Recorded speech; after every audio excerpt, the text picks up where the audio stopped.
I'm Wes Anderson. The refugee story I'd like to share is actually a clip from my film, The Grand Budapest Hotel. The movie is a fiction, of course, but the character is modeled on a real person, and his story is very similar to many other real people's. No one chooses to be a refugee. Refugees are people like us under extreme conditions, when they lose their homes and families, when catastrophic circumstances force them to flee. Thank you for allowing me to show you this little moment to you as my contribution to World Refugee Day. That's just marvellous, isn't it? I suppose this is to be expected back in... Where do you come from again? Axelim al-Jabat. Precisely. I suppose this is to be expected back in Axelim al-Jabat, where one's prized possessions are a stack of filthy carpets and a starving goat, and one sleeps behind a tent flap and survives on wild dates and scarabs. But it's not how I trained you.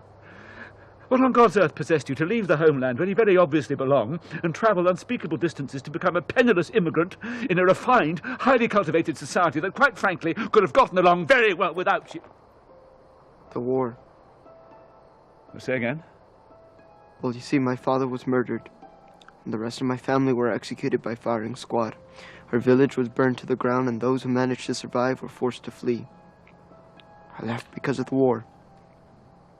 I see. So you're actually really more of a refugee in that sense? Truly. Well, I suppose I better take back everything I just said. What a bloody idiot I am. Pathetic fool. This is disgraceful, and it's beneath the standards of the Grand Budapest.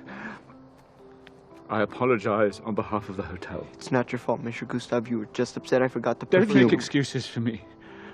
I owe you my life. You are my dear friend and protégé, and I'm very proud of you.